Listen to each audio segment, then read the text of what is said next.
शेर बुरा हुआ तो क्या हुआ, शेर शिकार करना भूल जाएगा, ये कभी नहीं हो सकता। মানে রোহিত শর্মা শ্রীলঙ্কার এগেনস্টে ফার্স্ট ওডিআই ম্যাচটায় যেইভাবে শুরুয়াতটা দিয়েছিল টিম ইন্ডিয়াকে, তাতে বোঝা যাচ্ছিল কি রোহিত শর্মা এখনও যেন তার ওই ইয়ং রোহিত শর্মাই ধরা আছে, যেন ওই এখনও তার ওল্ড মানে এজ যে 37 সাল সেটা একদম বোঝা যায় না। কারণ রোহিত শর্মা যেভাবে কালকে খেলছিল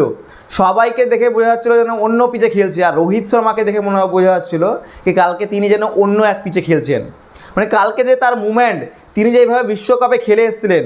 সেই যে তার 2023 বিশ্বকাপ থেকে তার যে একটা মানে ফর্মুলায় তিনি খেলছেন কি এসে মারধর করে চলে যাবে, মানে সেঞ্চুরি বা হাফ সেঞ্চুরি তার কোনো পার্থক্য বোঝায় না। সেই রকমই যেভাবে টি20 ওয়ার্ল্ড কাপে খেলছিলেন সেইভাবেই কালকে ওডিআই ম্যাচটাতেও কিন্তু রোহিত শর্মা সেইভাবেই শুরুয়াতটা দেয়। মানে টিম ইন্ডিয়া কালকে 75 রানের 0 উইকেট এইরকম একটা শুরুয়াত শুভমান গিল আর রোহিত শর্মা দেয়, যেখানে শুভমান গিল কিন্তু ভালো শুরুয়াত দিতে পারেনি, তিনি কোনো বল খেয়ে গেছেন। কিন্তু রোহিত শর্মা 47 বলে 58 রানের যেটা ইনিংস খেয়েছিল, যেখানে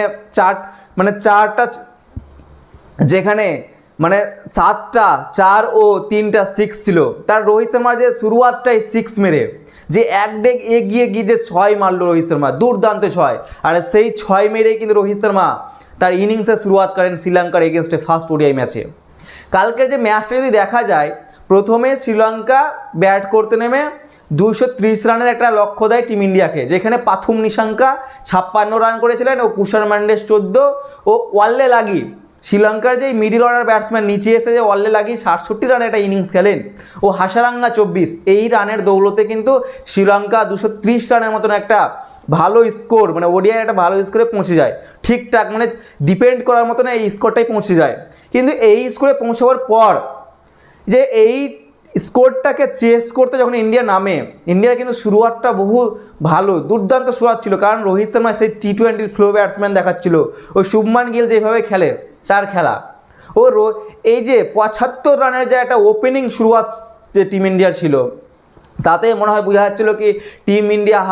হয়তো আজকে জিতে যাবে শ্রীলঙ্কার এগেনস্টে ফার্স্ট ওডিআই ম্যাচটা। কিন্তু এইখানে যে রোহিত শর্মা যেই উইকেটটা পড়ার পরপর যে উইকেটগুলো পড়লো, মানে 155 রানে এই যে 10 উইকেট পড়ে গেল,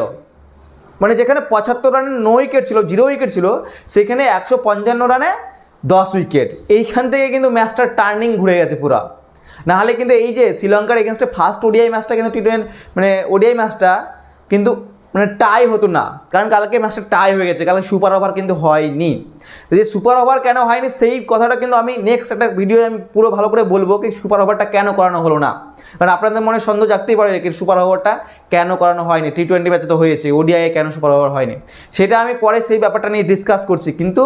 এই যে টাই হয়ে গেল এখানে, কারণ 14 বলে যখন 15 বলে 1 রান লাগে, সেই টাইমে কিন্তু এই যে শুভম দুবের উইকেটটা, কারণ একদিকে স্ট্রাইকে শুভম দুবে ছিল আর একদিকে মোহাম্মদ সিরাজ, সেখানে বোঝাই যাচ্ছিলো কি এই মানে ম্যাচটা হয়তো টিম ইন্ডিয়া জিতেই নেবে, কারণ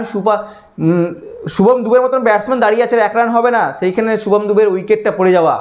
আর তারপরে যে আর্শদীপ সিং এসে একটা বড় শট খেলতে যাওয়া। এই যে আর্শদীপ সিংয়ের কি এইখানে বড় শটটা খেলার দরকার ছিল? আর্শদীপ সিং যদি এইখানে বড় শটটা না খেলতো তবুও কিন্তু টিম ইন্ডিয়া সিঙ্গেল শুধু ব্যাটে লাগিয়ে দৌড়ালেই কিন্তু দৌড়ে রান নিলেই কিন্তু টিম ইন্ডিয়া এই ম্যাচটা জিতে যেত। কিন্তু আর্শদীপ সিং কেন বা সেখানে 6 মারতে বা 4 বাউন্ডারি মারতে গেছে সে আর্শদীপ সিংই জানে, কিন্তু এইখানে যদি ব্যাটে লাগিয়ে যদি দৌড় দিত তাহলেই কিন্তু এই ম্যাচটা টিম ইন্ডিয়া জিতে যেত। কিন্তু এইখানে যে আর্শদীপ সিংয়ের উইকেট পড়ায় যে 230-230-এর টাই, এই যে টাই মানে শ্রীলঙ্কা 230 করে 8 উইকেটের বিনিময়ে আর ইন্ডিয়া 230 করে 10 উইকেটের বিনিময়ে 47 ওভার 5 বল মানে 13 বল থেকেই যায়। এইখান থেকে যে ম্যাচটা টাই হয়ে যায়, কিন্তু এরপরে যে 2 ম্যাচটা রয়েছে এই 2 ম্যাচটাই কিন্তু টিম ইন্ডিয়াকে পরপর 2টা ম্যাচ জিততে হবে সিরিজ জিততে হলে, নাহলে কিন্তু এই সিরিজটা টাই হয়ে যাবে। যেহেতু একটা ফার্স্ট ম্যাচ টাই,